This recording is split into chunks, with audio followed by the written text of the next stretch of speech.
As a leader, are you working to find ways to elevate your employee engagement, to really increase their motivation, their contribution, their productivity and effectiveness, but also the value that they're bringing to the business? Well, according to our guest, Joy Meserve, from Gen Z to millennials to Gen X, burnout is at an all-time high, which is leading to record numbers of women leaving the workforce to strike out on their own. But also in a post-COVID world, many woke up and decided they wanted a more fulfilling life at home and at work. So we're going to dive into and help you understand why it's critical for leaders to know why humans do what they do, not only to engage your employees, but to have creativity, innovation, and ultimately a profitable company. We'll also discuss the fact that people are intrinsically motivated by mastery, autonomy, and purpose.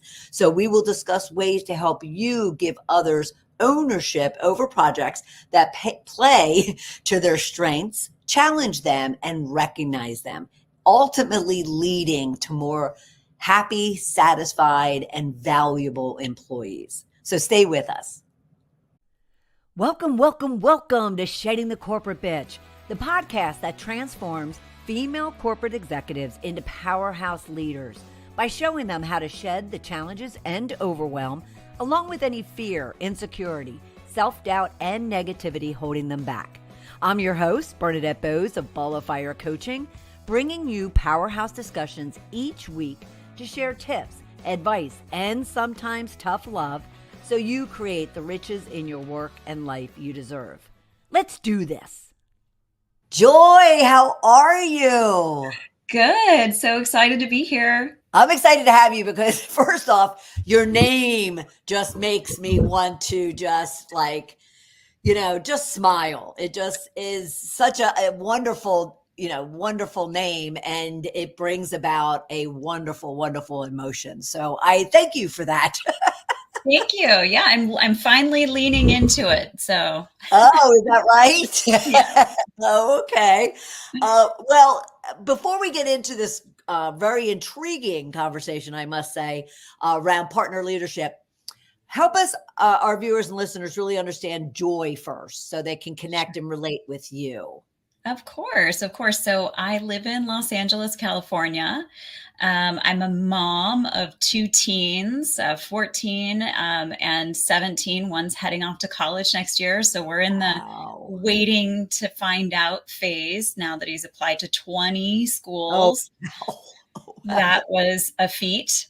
And yeah, as far as hobbies go, I really love playing piano. And I'm a late bloomer when it comes to piano. So I learned when I was 5 and 6. And when I was 40 years old, I got a piano for my kids to play on in hopes that, they would learn. And they kind of yes and no a little bit. They're learning.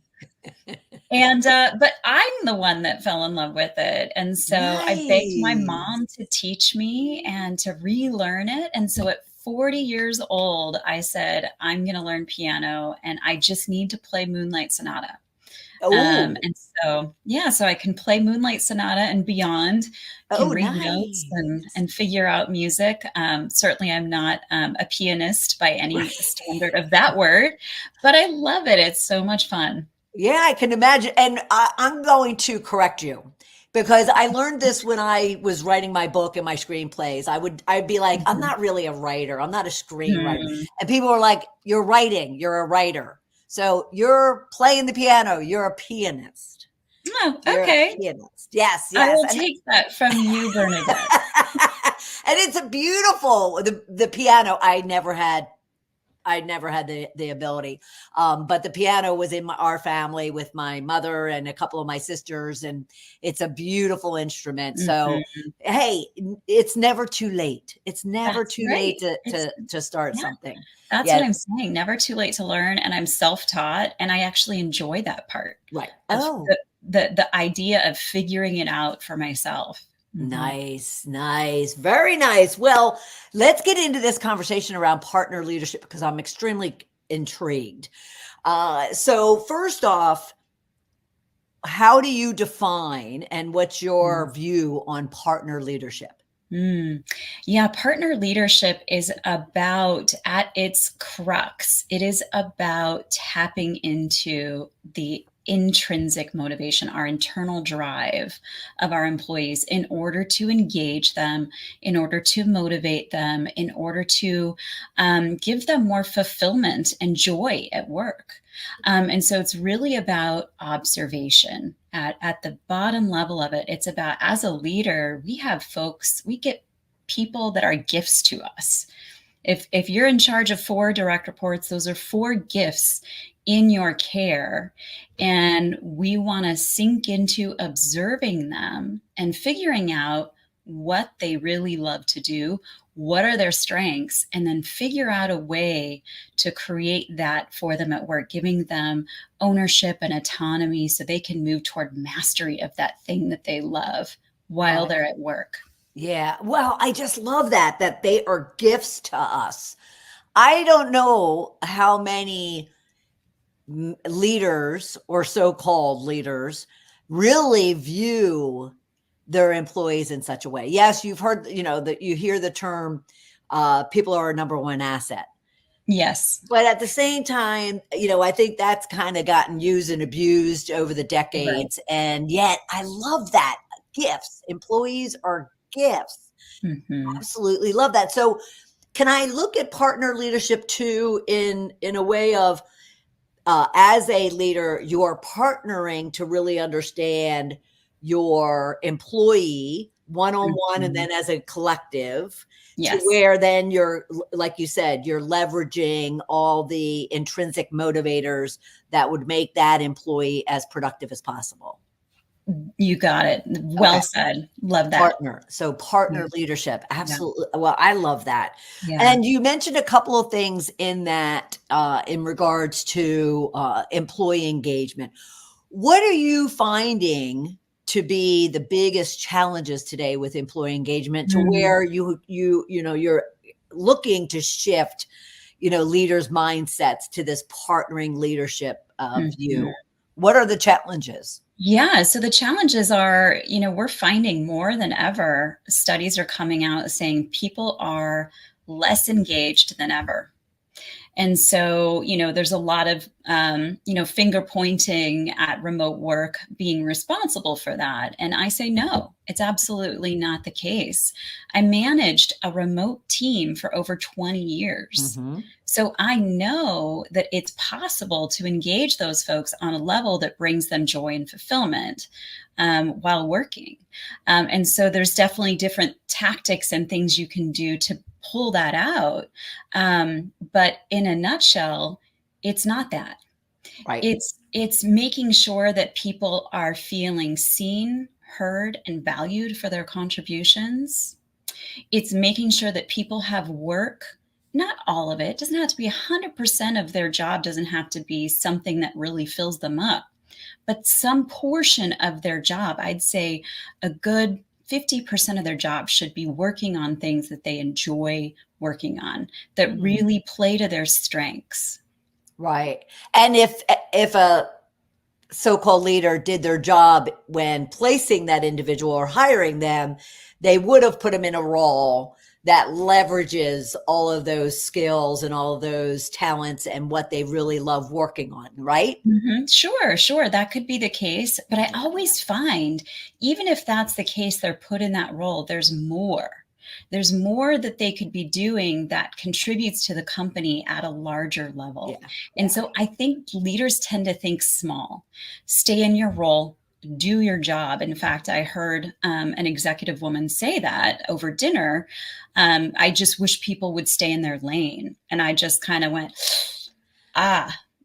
no, like that is the opposite, because there's so much more that they could do. Think of all the innovation and the creativity that we want in business. Sure. And how much more their ideas, their opinions, that it's like a wonderful gift if they say, hey, what do you think about, what if we shift this? There's a problem here. Thank you for bringing that up, for seeing it, for observing it. I'd love for you to spearhead that. Yes. Yeah. Yeah, absolutely. I mean, that would just bring someone so much fulfillment and pride in themselves that they're being recognized in being handed something new, challenging, a stretch. But I do want to ask you, before we get too far in off of the remote comment that you made, have you found that managers are using being remote as an excuse for not doing the work and not intentionally focusing on how best to leverage their employees? Is it an easy out for them? It absolutely is. And what that does when they say, we need to bring everybody in the office at least 3 times a week. I want to see them badge in. This is common, especially at our larger companies that we all, as businesses, you look up to the Amazons, the Googles, and the Metas of the world as companies that we should emulate to grow, right? But what they're doing is saying you have to do this. And that creates this, this new resistance. You're making me do something. You just took away my autonomy. You just took away my freedom of choice, right? And that right there, autonomy, freedom, is one of our key motivators as humans. So if you want to talk intrinsic motivation, we need autonomy. And that's also just a huge signal. Guess what it says? We don't trust you. Well, I'm so glad you said that, because that was going to be my question. So why are they doing this? Is it because they don't trust them, therefore that's the signal they're putting out, or is there other reasons behind it? I think, I empathize with leaders who are saying, hey, we're not hitting our goals. Something is off and they can't quite figure it out. And so they're thinking it's this. So I empathize with them, but it's sort of the straw man argument. And so they are pointing to it, and it's we're losing our way, right? Because people want to be in control of their own environment, their own workday, who they work with, when they work on the things, the tasks that they put in front of themselves. And they also want ownership over that. And they want ownership over big things that contribute to the company. Yeah. I think I lost my way with your question, but no, that was perfect. No, that was absolutely exactly what I wanted to better understand. And do you also find, you mentioned control, looking at it as at the scale of Amazon, the company, versus individual leaders, it can get kind of overwhelming. But do you find that there are leaders, or so-called leaders, who also want to control and don't trust their individuals? So even if they had the flexibility of being hybrid or remote, given that autonomy, giving them that freedom, they still kind of fight it themselves and kind of create their own rules of, no, you have to be in here because I want to control it. I think it's the control versus the trust. I really do. I don't think they're intentionally saying, I don't trust you, but they're trying to figure out how to control the outcome, how to, change something up to make something better. Right. And it is really interesting that for some reason we're less engaged, but I think the focus has come off the employees' health, wellness, the employees' ownership and responsibility and contributions to the company, and instead gone on we need to make this much money by, this time. We've got to hit this goal of X million. Right. We've got to launch this new product. We've got to do all these things. And what I want to say to leaders is those are all great goals for your company. I'm not saying don't have those goals. I'm saying at the foundation level are those gifts. It's your people. And you need to make sure they're feeling engaged to do your activities, to do your goals, to bring their ideas, to bring their creativity and their innovation to the cause. Wow. Yeah. So what would you say to that control freak of an individual manager? What would you coach them and provide them guidance to even, do one thing to start kind of letting those employees in, so to speak? What could they be doing and thinking about? Yeah. So I don't like the word delegation because I think it's got a bad rap. Delegation, I think when people think of delegation, they think of somebody's just laying something on me that they don't want to do. Mhm. You'll see it in the Eisenhower grid, right? It's like Mhm. move something off your plate, delegate it to someone else, Right. right? Right. But what I'm talking about is different. That's where the partnership comes in. That's where being a partner leader is different. It's saying, hey, here's this opportunity. I think you'd be perfect for it. A, it plays to your strengths. B, I believe in you. I believe that you can do this because I've seen all this evidence. Here's that evidence. So do you want to do it? It's choice. Oh, you do want to do it? Great. That's wonderful. Okay. So here's how it's going to go. This is the expectation, provide so much clarity that they are clear with what the mission and goal is, but you are not doing this. Right. You're the leader, and ultimately, it's your Mhm. responsibility. You are the one in charge, right? So, what are you going to do? You're going to partner with them for success. You're going to say, okay, let's check in. We're supposed to be checking in weekly with our people anyway. So, I'm not adding more work to your plate, I promise, Right. Right. right? It's Right. in those weekly check-ins, this is what you talk about rather than, how was their kid's baseball game? Yeah. You talk about, okay, let's talk about this project that you're working on. Do you have any blockers, obstacles? Do you need more resources? What can I do to help? Yeah. Because you're there to help them succeed, Right. right? Right. You're the one to bounce ideas off of. They can ask you any questions, right? And you're a safe place for them to land. If they want to vent about something, fine. But you Yeah. tell them you have 3 minutes for that venting session. Yeah, true. No, that's awesome. You Yep. know, it's Yes. okay. Vent for 3 minutes. Go. Right.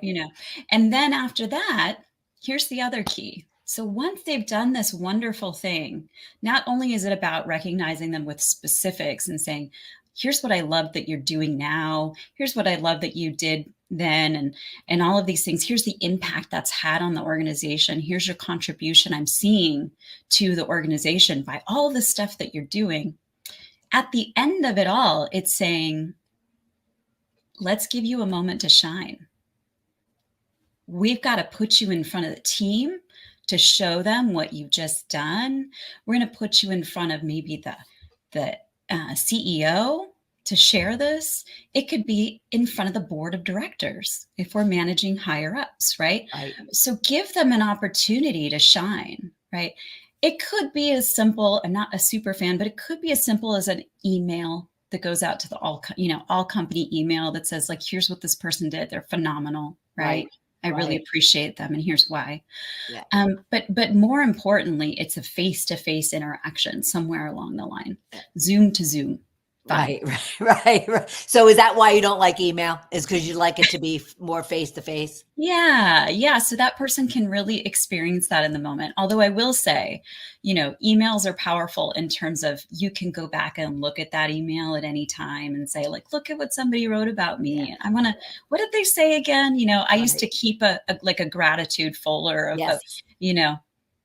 right? Yep. Something you could go back to at any time and feel good about yourself. Yeah, no, I love that. I love the safe place to land. That's what leaders should be, is a safe place to land. And so many of the points you're bringing up sound so simple, right? Yeah. And they sound so logical. Yeah. And what do you find to be the biggest reason, and I'm being nice because I'd like to say excuse, which I will, that they don't fulfill this simple recommendation that you're making? Yeah. I mean, we don't know what we don't know. Yes, it sounds simple, right? But I had to learn these things along the way. Mhm. It took me a long time to kind of learn what the style of leadership was, to sort of codify it. And then also, I think it's busyness. I think it's just our leaders are feeling overwhelmed, stressed. That big monetary goal we were talking about is on their shoulders, resting on it. And they're the ones that are supposed to make this happen. Right. So it's so much pressure right now in corporate America. And that's why I see a lot of women leaving. But I will say, it it can be different. And that's the other difference. People ask me, what's the difference between partner leadership and servant leadership? Right? Servant leadership does believe in people's growth and all of those things. But I don't believe it needs to come at the expense of that leader. I think servant leadership automatically, again, it's a word that I think is, we've had enough of this, right? We've had enough of the word delegation. We've had enough of the word servant leadership, because immediately your mind goes to, I, as the leader, should be pushing hard. Yeah. Right? I've got to do all these things. I have a list of shoulds. I have a stack of books. I have all these people that I'm responsible for. And you stop taking care of yourself at total sacrifice of your mental health and your well-being. Yeah, I will agree. It actually takes my breath away. It exasperates me when I hear it. With the obligation that comes with it, let alone the actual level of activity. Mm-hmm, exactly. Yeah. There's a lot of doing, but there's also a lot of feeling, right? As a leader, that there's so much on your shoulders. And so I'm also saying to these partner leaders, if you're learning to be a partner leader, you also need to take care of yourself. It's the whole put your oxygen mask on first, right? Before you help someone else. Yeah. Love it. Absolutely love it. Now, you mentioned women leaving corporate. Help us understand that a little bit more. What is causing it? Where are they going? And what is the impact on, the team dynamic and the overall success of a business when we're losing our women? We are. And I can only say this from anecdotal experience, but I am a member of Chief. It's a group of executive women. It's a very large network of 20,000 women. And so many of the women who come into Chief start as that C-level or VP, and then give it a year or two, and they're starting their own businesses. They're going off on their own to be consultants. They're just leaving that corporate America environment. And so it's a tremendous loss. Yeah. Due to what, though? Why is it that they're choosing to leave after only just a year and a half or whatever the time frame? I think it's the sacrifice. It's the sacrifice that they've given to the company. It's the pressure. It's the constant, I felt it too. So those are not foreign feelings for me, and is part of the reason that I said, maybe it's time for me to go do my own thing where I can take care of myself while also playing into my own strengths. So I'm sort of applying my own leadership philosophies to myself. Sure. No, well, that's the best way, right? To prove it out and then to leverage it, as you said, anecdotally. And yes, absolutely. And it is a shame that, that the women, aren't able to find that balance. They aren't able to find that footing, I guess I'll call it, because we need them in those prominent roles. But at the same time, you also, I had read that you also really work to address the fact that since the pandemic, which I really never like to use the P word or the C word, but since that time period, people's goals have changed. Their idea of value and worth and what's important and their priorities shifted dramatically, not simply, but dramatically. Is that also what's feeding into what you're finding? I think that's a great theory, and I share it. I think that's part of it. Everybody, men and women, did a huge reevaluation of what's most important to us. We had this time to figure it out. We had not just a little fear, we had a huge threat, to us, to our family, to our friends. to our businesses. It was coming for us. And so whether or not you saw it as a little threat or a big threat, it still made people pause and think, okay, life is pretty fragile. I'm, even if you thought COVID was not a big threat to society, you saw people dying, and I know I lost my own father in the pandemic. Oh, I'm so sorry. Yeah. I am so sorry. It was 2020, right before the vaccines came out. And I know he would have been first in line. It was at November. Vaccines came out in December. So it was a huge, shock. And I do think that's part of what led me to find community, find new groups that were talking about, why are we here? What are we doing with our lives that is meaningful and impactful? Yeah, absolutely. Absolutely. Because we can tend to get so tunnel visioned and so deeply entrenched in just struggling through the day and thinking that's okay. That, we needed that reprieve, we needed that time to just go, what the hell have I been doing to myself for some people 5 years, others for like 25 years. Something's got to give. Something, has definitely got to shift. Although I will say that for any of those, listening or watching, entrepreneurship is a wonderful, wonderful thing. But trust me, and I'm sure, Joy, you can attest, it's not easy. No. The hours are probably just as much, if not more at times. So it's not easy, but it is a wonderful thing. Yeah, I 100% agree. I've been on this journey for a year now, and I thought it would be easier than it is. Let's just say that. Oh yeah, I've been 14 years. Wow. And trust me when I say I've earned still being here 14 years later with the amount of work and hours and stress that went into it. But it is so worth it. All right. So I wanted to ask you, you've been using some terms, and of course they sound very common. But yeah, when it comes to leadership, specifically partner leadership that we're talking about, I'd like for you to go into them a little bit more. And that's mastery, autonomy, and purpose. Sure. So how do they all come together to really, kind of serve partner leadership? So if you read any of, Dan Pink has a wonderful book that I will recommend. It's called Drive, and you will do a deep dive on autonomy, mastery, and purpose.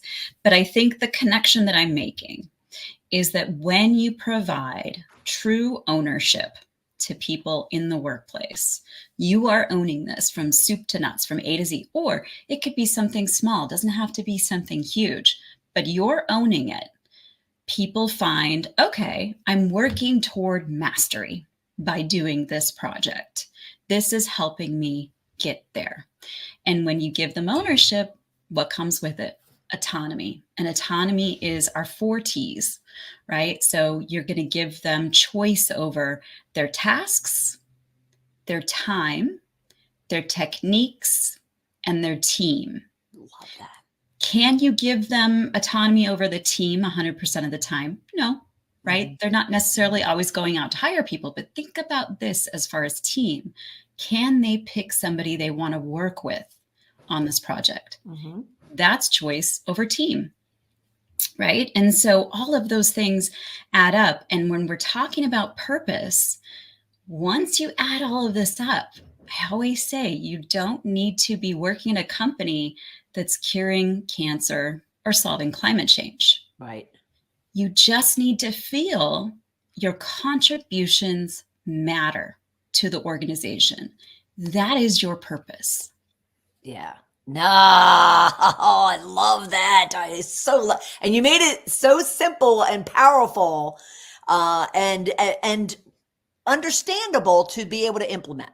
Right. Because that's what it's all about, right? Is learn these concepts, everyone, and, heed her advice, but then go and act on them and find, you don't have to do it all at once. You don't have to do all your employees all at once, but just start. And, I always, say that small steps lead to big results. And it would be amazing, the result that they will find. And what are some examples of some of the impact, the value, the results that you've seen for individuals, maybe teams, maybe the businesses as a whole?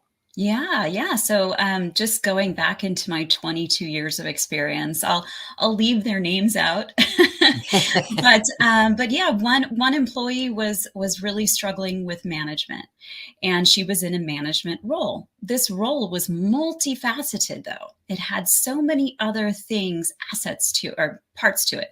And I saw that she shined in all the other parts, but the one-on-one management for her people. And there were folks who were ready to give up on her. And I was like, hang on. She's so valuable in this way, with details, with project management. We need to give her something that actually really plays to those strengths. And so she kind of stumbled through trying to, upskill as a manager, and she did get better.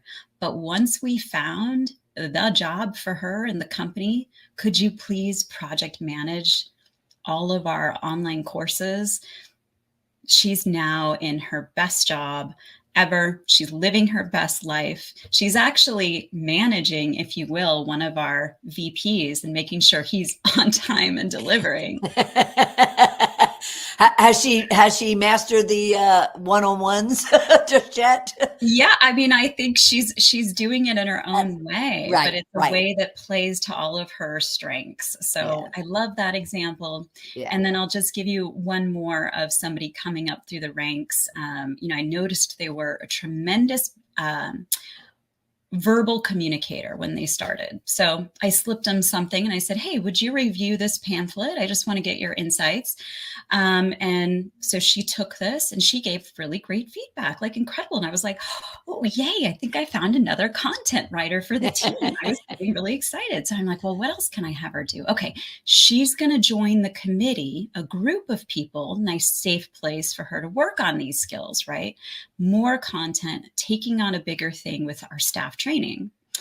The next year, she did that again. But then the next year after that, it was, could you lead the whole thing?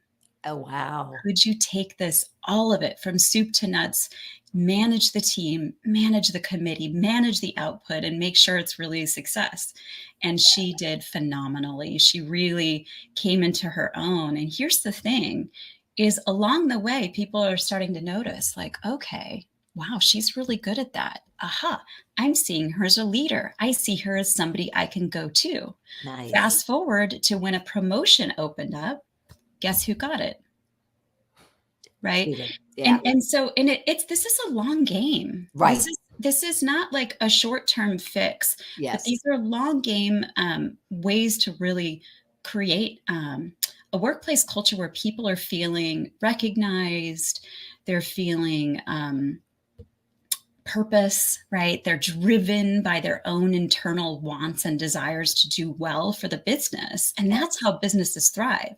Right. When you have people who are giving you everything they've got, then the business thrives. Yeah. Right. So, and I'll go back to something that you said at the very, very beginning. It's allowing that individual to recognize that their manager sees them as a gift. Mm-hmm. Because you started this conversation, with they are gifts to us, which I absolutely love. If every, manager out there could really see their employees in that way. That's beautiful. Yeah. So do you have this conversation has been tremendous. Do you have one other tip that you can leave our listeners and viewers with that they could start acting on right now? Sure. I'm just going to say, slow down. And I'm not asking you to slow down a ton, but I'm asking you to be intentional with each interaction with your team, right? Is slow down to really, instead of just saying thank you in that email, that you were just going to pass off that email and be like, okay, good, something else is checked off the list. Right. Slow down, be intentional, really be specific about what you loved, tell them the impact that what they've done has had. And then tell them this is awesome. I see big things for you, right? That's it. It's just two simple things. Here's what I observed that you did. Here's what I loved about it and the impact it's going to have. And that's it. But that's what you're slowing down for, is really creating more gratitude in the air, right? And once you start doing that, I guarantee your people will start doing it because they'll see you do it. So love that. The modeling. I love that. Not to, emphasize that, because that's exactly what it is. Modeling. Lead by example, people. Lead by example. Joy. You have brought me such joy today. I am so appreciative of this conversation. It's been fabulous. Great. I've really enjoyed it too. I hope we get to chat again sometime. Me too. Thank you so much for being part of the program. I absolutely love this conversation with Joy Meserve of Leading with Joy. What a powerhouse. I loved from the very beginning of our conversation when she mentioned that leaders need to look at their employees as gifts. Her quote basically is, they are gifts to us. At the same time, she went on to say, what is causing leaders not to view their employees that way, and what they could do to overcome that in order to get the most and the best out of their employees. So what did you take away from the conversation with Joy? What tips or strategies will you start implementing so you can become a partner leader with a focus on your employees? I would love to support you in any way possible. So if you have questions beyond this discussion around how to be that powerhouse leader that you're meant to be, then feel free to book a call with me. Go to coachmebernadette.com/discovery call and allow me to give you some tips and strategies as well to really amp up and enrich your leadership style. I am so honored that you are here with us this week, and I'll look forward to having you for another episode of Shedding the Corporate Bitch. Bye.